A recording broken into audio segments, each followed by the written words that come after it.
Hello दोस्तों, कैसे हैं आप लोग। चलिए आज हम लोग एक नए टॉपिक की बात करते हैं और टॉपिक का नाम है fertilization in human being. Okay.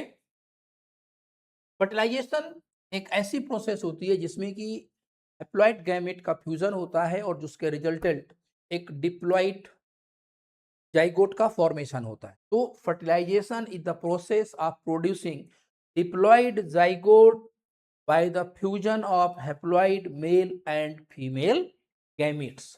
तो इसी प्रोसेस को आज डिस्कस करने वाले हैं। बहुत ही सिग्निफिकेंट टॉपिक है, नीट के लिए भी इम्पोर्टेंट है और हमारे डेली लाइफ के नॉलेज के लिए भी जरूरी होता है।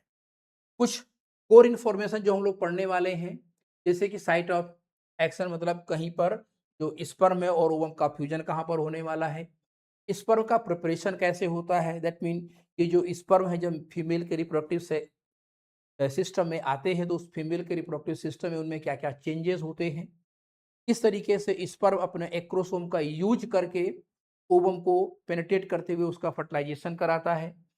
सिंस बहुत सारे स्पर्म फीमेल के रिप्रोडक्टिव सिस्टम में इंसेमिनेट किए जाते हैं, near about 200 to 300 million sperm का इंसेमिनेशन होता है। तो उसमें से पूरे के पूरे जितने स्पर्म हैं उनमें से केवल एक ही स्पर्म का फर्टिलाइजेशन है, तो बाकी के स्पर्म फिर ओवम के अंदर इंटर क्यों नहीं कर पाते हैं। देन आता है एक्टिवेशन ऑफ oocyte। जो सेकेंडरी oocyte होता है वो इनएक्टिव स्टेट में इसलिए रहता है क्योंकि उसका जो सेकेंड मियोटिक है वो अरेस्टेड होता है मेटाफेज 2 में, तो उसको रीएक्टिवेट करते हैं जिससे कि वो कंप्लीट मेच्योर ओवम का फॉर्मेशन कर पाए और फाइनली जो दोनों गैमेट्स होते हैं उन दोनों गैमेट का जेनेटिक मटेरियल फ्यूज किया जाता है। ओके, चलिए आगे बात करते हैं कि अगर हम यहाँ पर ये देखें कि जो साइट ऑफ फर्टिलाइजेशन है एक फीमेल के रिप्रोडक्टिव सिस्टम में, तो वो कहाँ पर होती है। The site of fertilization in female reproductive system is ampulla. ये जो एम्पुला होता है फलोपियन ट्यूब का बिटवीन इस्थमस एंड इनफंडिबुलम, वहां पर फर्टिलाइजेशन होता है। और एक चीज ये ध्यान रखनी है कि इधर से जो ओवम रिलीज होकर के धीरे धीरे जो ओवम होता है वो धीरे धीरे कहाँ पहुंचता है, यहाँ पर ओवम आता है और स्पर्म्स यहां से ग्रेजुअली ऊपर की तरफ ऐसे जाते हैं इस तरीके से, और फाइनली यहां पर ये fertilization in the site of ampulla of Fallopian tube में फर्टिलाइजेशन होता है। कई बार ये भी क्वेश्चन आता है कि in the female reproductive system which part work as a या which part role plays role as a site of fertilization। तो answer is ampulla Fallopian tube is the site of fertilization. In this diagram हमने ये show करने की कोशिश किया है कि जो ह्यूमन एग रिलीज होता है ओवल्यूशन के बाद में उसमें कौन कौन सी लेयर्स होती हैं। तो जो आउटर मोस्ट लेयर होती है वो कोरोना रेडिएटा सेल्स होती है। ये वाला जो लेयर है ये कोरोना रेडिएटा का है। कोरोना रेडिएटा जो सेल्स होती हैं, these corona radiata sales,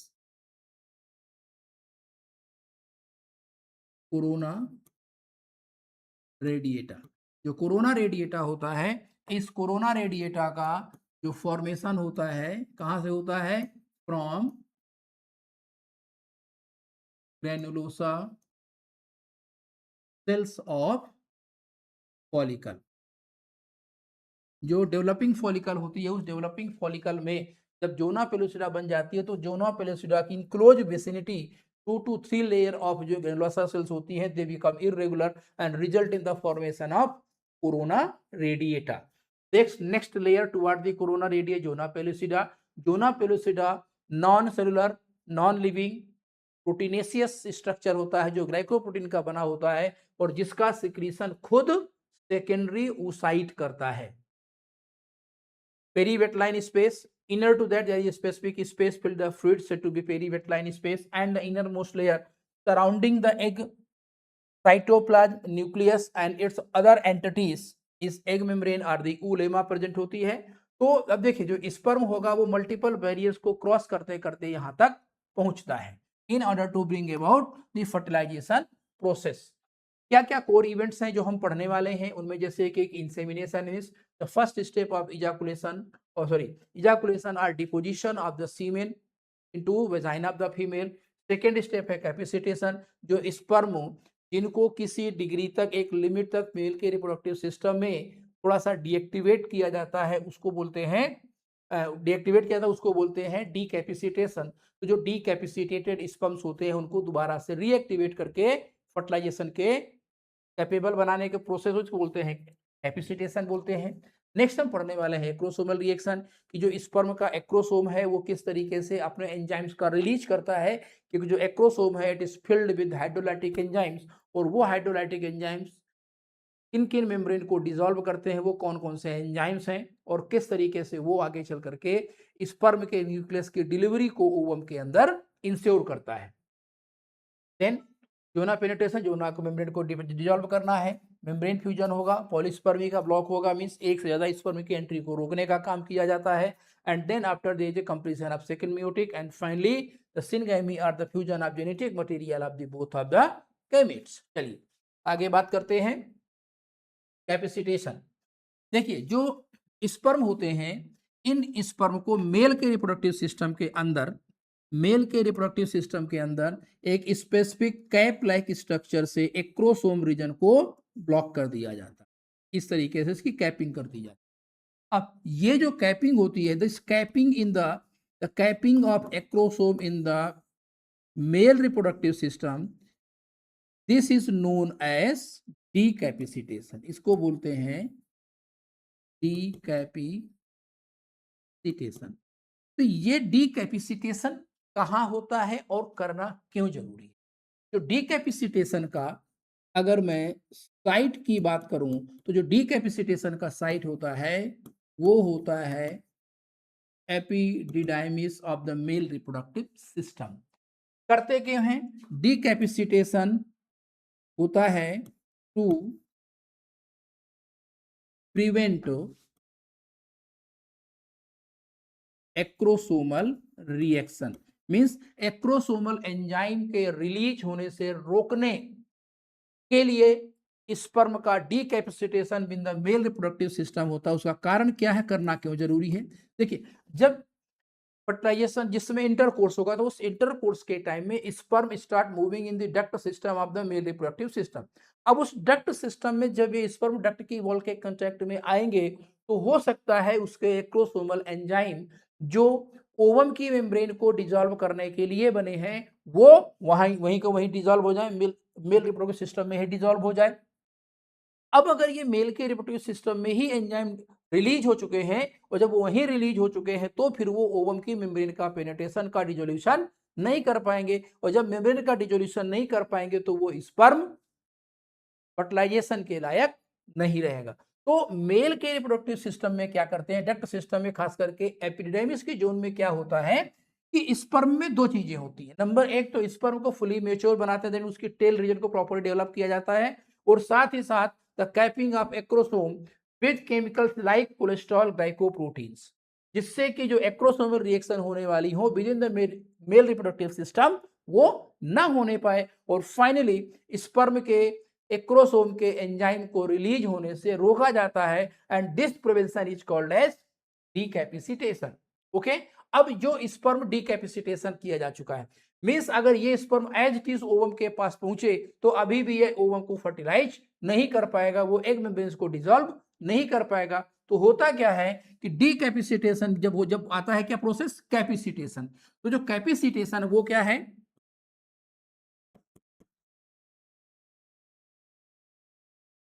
capacitation of removal of decapacitation factor, removal of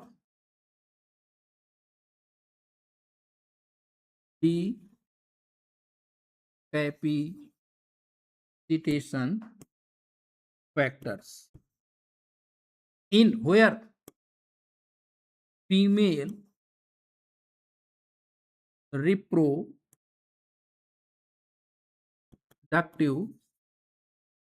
system, female के रिप्रोडक्टिव सिस्टम में, और फीमेल के रिप्रोडक्टिव सिस्टम में बेसिकली कहां से, वेजाइना टिल फैलोपियन ट्यूब, ये कंटिन्यू रहता है,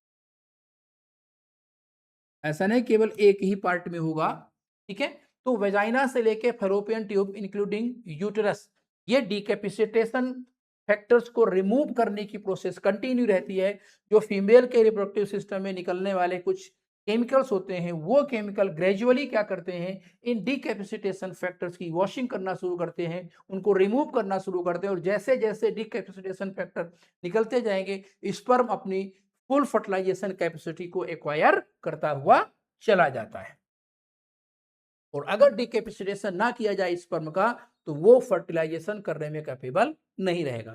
जैसा मैंने बताया कि जो सेकेंडरी oocyte होता है, वो secondary oocyte, this secondary oocyte remain surrounded by multiple layers. अब वो मल्टीपल लेयर्स कौन कौन सी हैं, जरा ध्यान देते हैं। वो नॉर्मल डायग्राम में आपको बना के समझाने की कोशिश करूंगा।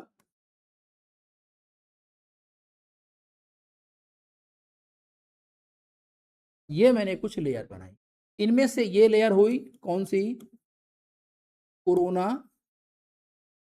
रेडिएटा की लेयर है, दिस वन ज़ोना पेलुसिडा है, एंड दिस वन उलेमा है। ठीक है, ये 3 लेयर है। अब स्पर्म मान लीजिए यहां तक आ चुका है, sperm arrived up to the corona radiata. अब अगर स्पर्म कोरोना रेडिएटा तक आ चुका है, और ये कोरोना रेडिएटा तक आने के बाद स्पर्म तो यहां तक आया, लेकिन ओवम का न्यूक्लियस कहां पर है, ये इसका न्यूक्लियस यहां पर लोकेटेड है। तो डायरेक्टली तो ऐसा नहीं कि केवल न्यूक्लियस डायरेक्ट अंदर आ जाएगा, फ्यूज कर जाएगा, और अगर आएगा भी तो उसके लिए जरूरी क्या है कि ये जो वेरियस फिजिकल बाउंड्रीज हैं in the forms of corona radiata, zona pellucida और एक मेम्ब्रेन, इनको तो at the site of entry of जो स्पर्म है वो तो डिसॉल्व करना पड़ेगा। और इसीलिए स्पर्म के एक्रोसोम में कुछ हाइड्रोलाइटिक एंजाइम्स होते हैं। उन हाइड्रोलाइटिक एंजाइम्स का काम होता है क्या, स्पर्म की उन मेम्ब्रेन्स को, बैरियर्स को पॉइंट ऑफ एंट्री पर डिसॉल्व करना। उनमें से एक एंजाइम है हाइल्यूरोडीनेज। हाइल्यूरोडीनेज एंजाइम एक ऐसा एंजाइम होता है जिसका काम होता है टू डाइजेस्ट या डिसॉल्व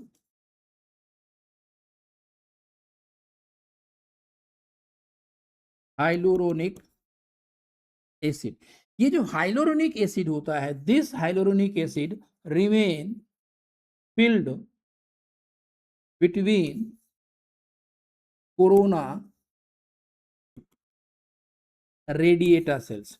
जो कोरोना रेडिएटा सेल्स हैं, उन कोरोना रेडिएटा सेल्स के बीच में सीमेंटिंग मटेरियल होता है, और ये जो सीमेंटिंग मटेरियल होता है वो होता है हाइलुरोनिक एसिड।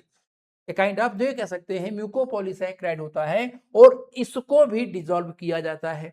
इसके बाद में क्या आया, कोरोना रेडिएटा आया। तो कोरोना रेडिएटा को डिसॉल्व करने के लिए यहां पर एंजाइम होता है कोरोना पेनेट्रेटिंग एंजाइम। तो कोरोना रेडिएटा के लेवल पर 2 एंजाइम काम करते हैं। उनमें से एक एंजाइम हो गया हाइलुरोनिडेज, जिसका काम होता है to dissolve the hyaluronic acid holding corona radiata cells, और दूसरा एंजाइम होता है कोरोना पेरियोटेटिक एंजाइम, जिसका काम होता है कोरोना रेडिएटा सेल्स को डिसॉल्व करना। और तीसरा होता है एक्रोसिन, जो ज़ोना पेलुसिडा को डिसॉल्व करता है इस पॉइंट पर, eight the site of entry पर। लेकिन यहाँ एक चीज भी समझनी पड़ेगी कि जो स्पर्म की एंट्री होती है, वो स्पर्म की एंट्री तब होगी जब स्पर्म ओवम के साथ बाइंड होगा, अटैच होगा। तो स्पर्म को ओवम के साथ बाइंड करने के लिए यहाँ पर स्पेसीज स्पेसिफिक P3 रिसेप्टर्स या Z3 टाइप के प्रोटीन्स पाए जाते हैं।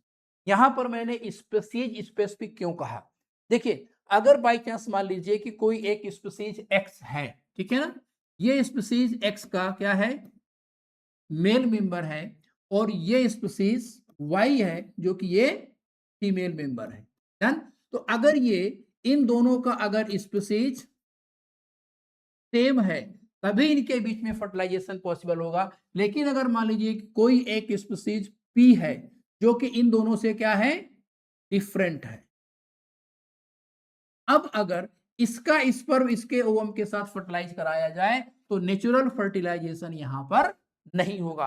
और नेचुरल फर्टिलाइजेशन ना होने के कारण ये होता है कि जो ओवम और स्पर्म होता है वो उनमें एक स्पेसिफिक कॉम्प्लीमेंट्री प्रोटीन्स होती हैं, और ये स्पेसिफिक कॉम्प्लीमेंट्री प्रोटीन्स ही एक दूसरे के साथ जुड़ सकती हैं।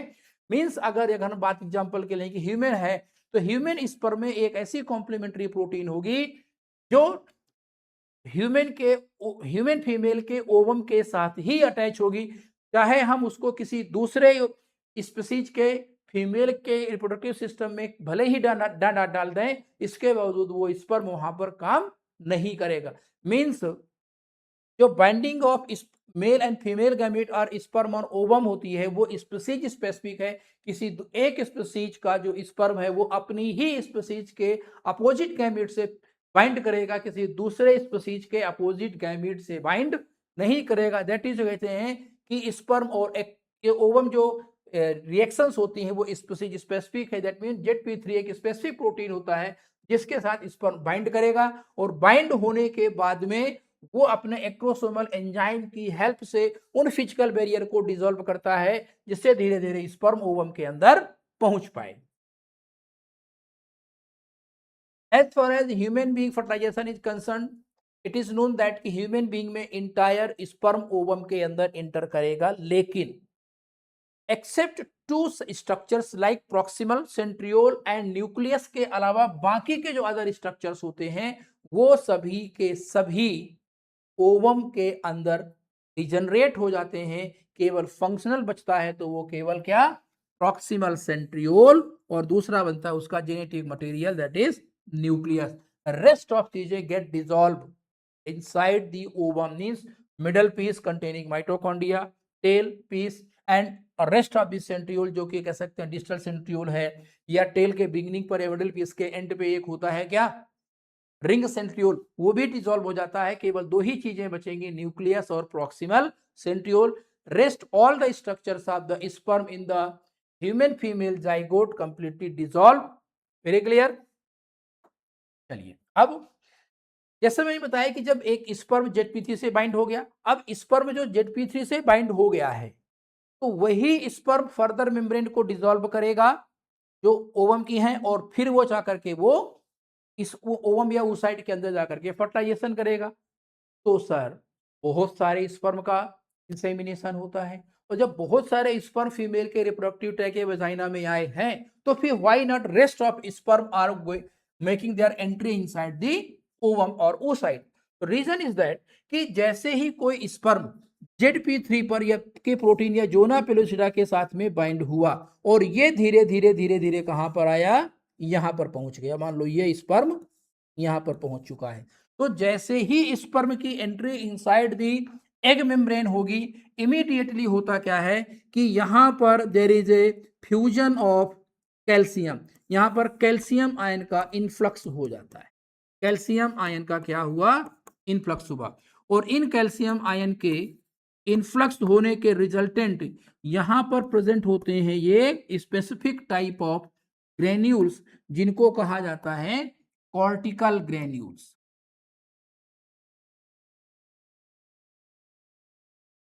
कॉर्टिकल ग्रेन्यूल्स, और ये कॉर्टिकल ग्रेन्यूल्स कैल्शियम आयन के आने के बाद these cortical granules move outside from egg cytoplasm in the zone in the perivitelline space.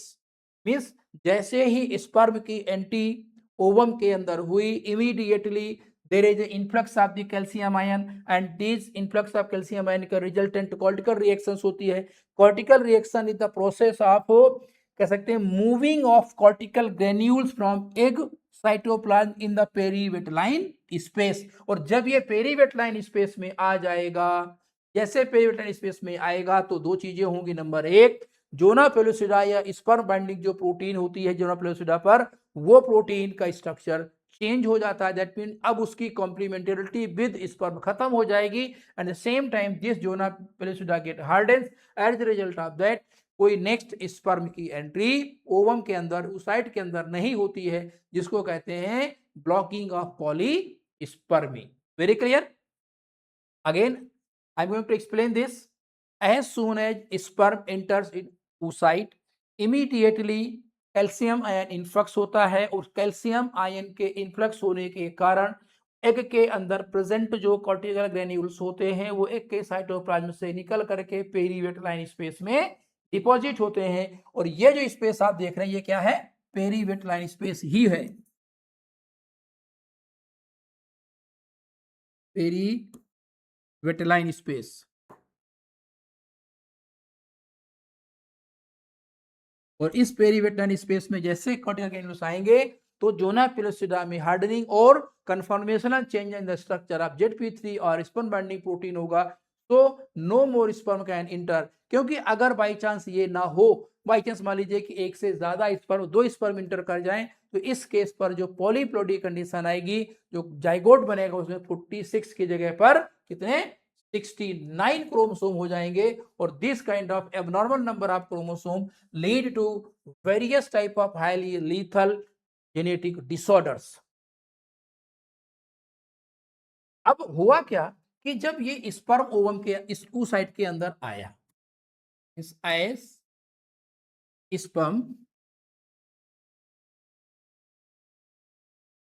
As sperm enter into oocyte, वहां कौन सा oocyte, सेकेंडरी oocyte। तो वहां पर दो चीजें होती, नंबर एक होता है ब्रेकिंग ऑफ मेटाफेज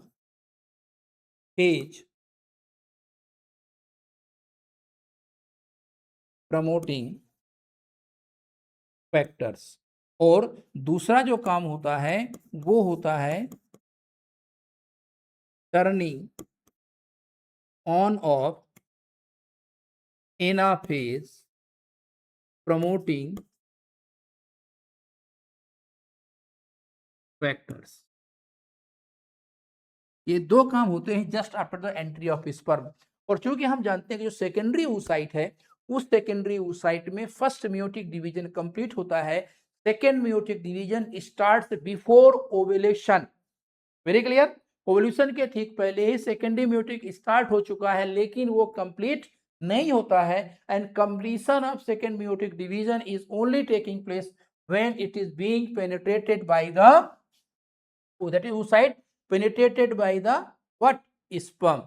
तो जैसे स्पर्म इंटर हुआ तो उसका जो मेटाफेज प्रमोटिंग फैक्टर था उनको ब्रेक करेगा, एनाफेज टर्निंग प्रोमोटर को ऑन करेगा, और फाइनली जो सेकेंडरी oocyte का सेकेंड मियोटिक है वो कंप्लीट होता है।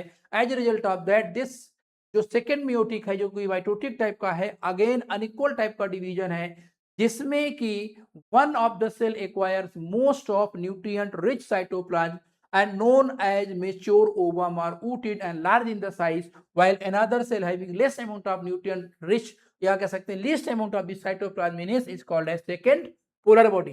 polar bodies mainly यहां पर देखें तो दो बनी, एक बनती है at the time of completion of first meiotic और दूसरी बनती है at the time completion of second meiotic. तो इन नॉर्मल केस पर ह्यूमन फीमेल में दो पोलर बॉडी का फॉर्मेशन होता है, and these polar bodies are not participating any kind of fertilization event. सिर्फ ये म्योटिक डिवीजन को कंप्लीट कराने के पर्पज से बनती है, इनका कोई ऐसा एब्सोल्यूट सिग्निफिकेंस फर्टिलाइजेशन में नहीं होता है। ओके, चलिए अब जब जो मेल न्यूक्लियस है फीमेल न्यूक्लियस है, they simply absorb some water from the cytoplasm and become enlarger and now to be known as the pronucleus. अब प्रोन्यूक्लियस कैसे, देखिए ये भी कैसा है, अगर इसकी बात करें तो ये हैप्लॉइड, सॉरी ये भी हैप्लॉइड है, मैंने गलती से डिप्लॉइड लिख दिया, ये भी हैप्लॉइड है और ये फीमेल न्यूक्लियस भी हैप्लॉइड है। अब जब ये दोनों फ्यूज होंगे तो दोनों के रिजल्टेंट तो एक ही डिप्लॉइड न्यूक्लियस बनेगा, तो उसके ठीक पहले के स्टेज को वर्गीकृत किया है प्रोन्यूक्लियस।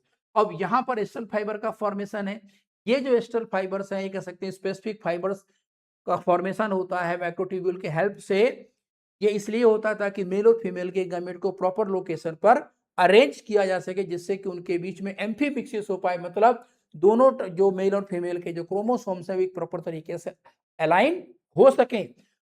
जो ओवम होता है, ओवम में उसका अपना खुद का सेंट्रियोल नहीं होता है, और यहां पर यह जो काम करता है वो काम करता है प्रॉक्सिमल सेंट्रियोल।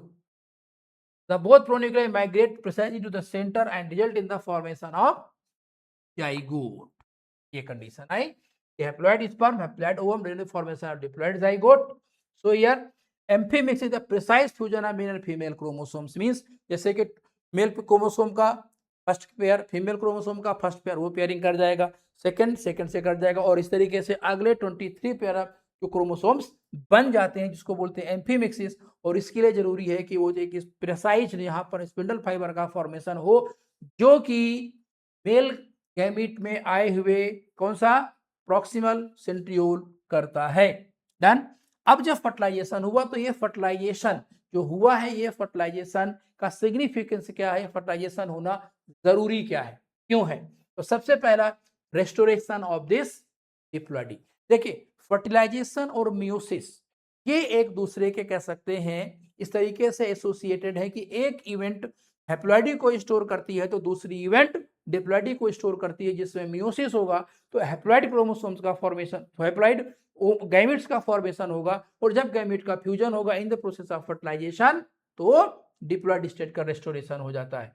दूसरा जेनेटिक वेरिएशंस, जो मेल और फीमेल हैं उनकी अलग अलग जेनेटिक वेरिएबिलिटी होती है, उस दोनों जेनेटिक वेरिएबिलिटी को मिक्स करके एक न्यू जेनेटिक वेरिएबल क्रिएट कराना in the form in next generations होता है. कंबाइंड मैटरनल पैटर्नल जीन्स का होता है. डिटरमिनेशन ऑफ सेक्स, जैसे कि हम जानते हैं कि ये मेल के केस में अगर देखें तो जो स्पर्म बनते हैं जिनके अंदर एक्स क्रोमोसोम होगा या फिर ये वाई क्रोमोसोम होगा, लेकिन जो ओवम बनता है उस ओवम में केवल क्या होगा, एक्स क्रोमोसोम होगा. This is the ovum. अब ये ओवम बाई चांस मान लीजिए एक्स क्रोमोसोम के साथ फ्यूज होता है, स्पर्म हैविंग एक्स क्रोमोसोम, तो जो रिजल्टेंट एम्ब्रियो होगा वो क्या होगा, फीमेल होगा. लेकिन अगर यही ovum sperm containing Y chromosome के साथ फ्यूज कर जाता है तो जो रिजल्टेंट जाइगोट बनेगा वो एक्स वाई कॉम्बिनेशन का बनेगा, और होने वाला जो चाइल्ड होगा वो क्या होगा, मेल चाइल्ड होगा. तो fertilization also determines the sex of the foetus. Initiate cleavage. oocyte maturation. oocyte maturation क्या है कि जो oocyte इम्मेच्योर है, मतलब जो सेकेंडरी oocyte अभी वो पूरी तरीके से मैच्योर अब नहीं बना है, और वो तभी उसका मैच्योरेशन है जब उसका सेकेंड म्यूटेट कंप्लीट होगा. और सेकेंड म्यूटेट कंप्लीट होने के लिए जरूरी है कि this oocyte must be penetrated by the sperm. Then initiate cleavage. Cleavage that mean जो फर्दर एम्ब्रियो डेवलपमेंट ओवम में होने वाली होती हैं वो जाइगोट फॉर्मेशन के बाद ही इंश्योर हो सकती हैं. And then species continuity. देखिए reproduction is not essential for survival of an individual. Reproduction individual के सर्वाइवल के लिए जरूरी नहीं है, but reproduction is essential for survival of species. कोई एक स्पीशीज है वो तभी तक कंटिन्यू रह सकती है जब तक उसके मेंबर में रिप्रोडक्शन हो रहा है, और अगर रिप्रोडक्शन नहीं होगा तो वो स्पीशीज धीरे धीरे क्या होगी, खत्म होने लगेगी. मींस अगर बाई चांस मान लीजिए कोई एक स्पीशीज है और वो एक स्पीशीज के सभी मेंबर में रिप्रोडक्शन ऑल ऑफ सडन किसी एक ड्रेस्टिक म्यूटेशन के कारण बंद हो जाता है, तो जो मेंबर अपना लाइफ स्पैन पूरा करने के बाद जैसे जैसे मरते चले जाएंगे, ओल्ड होते जाएंगे, मरते जाएंगे, लेकिन अगर न्यू मेंबर वहां पर एड ऑन नहीं होगा due to the process of इन कह सकते हैं जो सेक्सुअल रिप्रोडक्शन है वो बंद हो चुका है, रिप्रोडक्शन बंद हो चुका है, तो फिर वो स्पीशीज आगे फर्दर कंटिन्यू नहीं करेगी. इसलिए कहा जाता है कि जो रिप्रोडक्शन है वो स्पीशीज के सर्वाइवल के लिए जरूरी है, जबकि इंडिविजुअल के सर्वाइवल के लिए जरूरी नहीं है, क्योंकि रिप्रोडक्शन किसी भी इंडिविजुअल के होम्योस्टैटिक मेंटेनेंस में कोई भी सिग्निफिकेंट रोल प्ले नहीं करता है. ओके, चलिए यहां पर हम कुछ पढ़ने वाले. ये क्लिनिक रियलिटी एक्चुअली क्या है, बाई चांस मान लीजिए कि अलग अलग सिचुएशंस आती हैं, जैसे एक एनसीईआरटी में लाइन लिखी है कि why all populations do not lead to fertilization. देखिए जो ओवम निकलता है उस ओवम का जो वायबिलिटी है,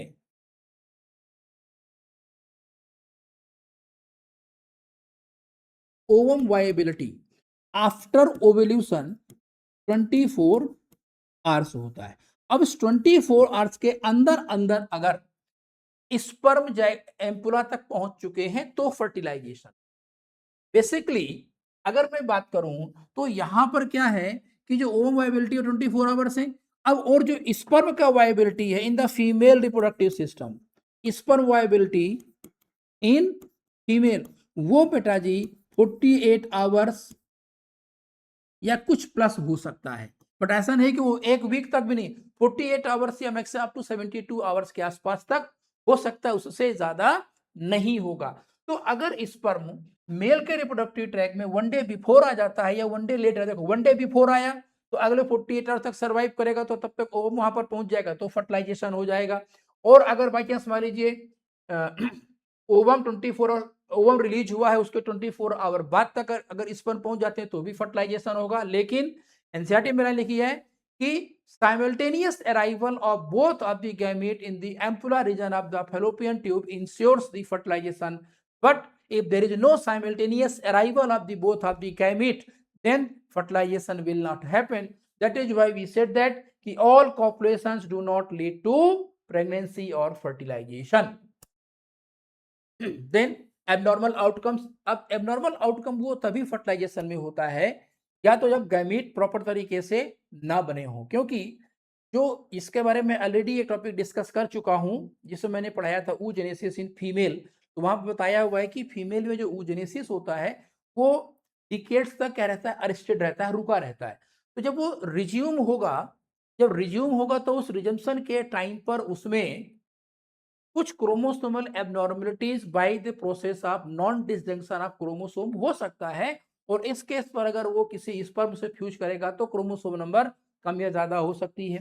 या फिर बाई चांस मान लीजिए किसी कारणवश पॉलीस्पर्मी हो जाती है कि एक से ज्यादा स्पर्म इंटर कर जाता है, तो भी क्रोमोसोमल एबनॉर्मलिटीज राइज हो जाती हैं।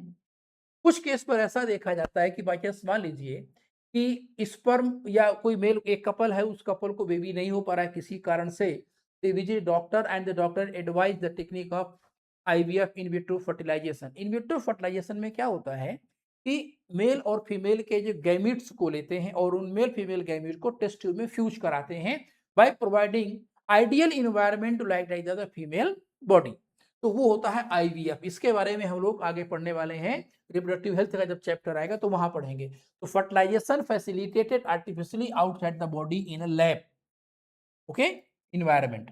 एक और more precise method of IVF होती है जिसमें कि जो स्पर्म होता है, अगर बाई चांस मान लीजिए कि स्पर्म काउंट कम है या स्पर्म के लेवल पर कुछ डिफॉर्मिटी है कि वो ओवम को पेनिट्रेट नहीं कर पाते हैं, तो ऐसे सिचुएशन में स्पर्म को डायरेक्टली ओवम के साइटोप्लाज्म के अंदर इंजेक्ट कर दिया जाता है, जिसको बोलते हैं इंट्रासाइटोप्लाज्मिक स्पर्म इंजेक्शन।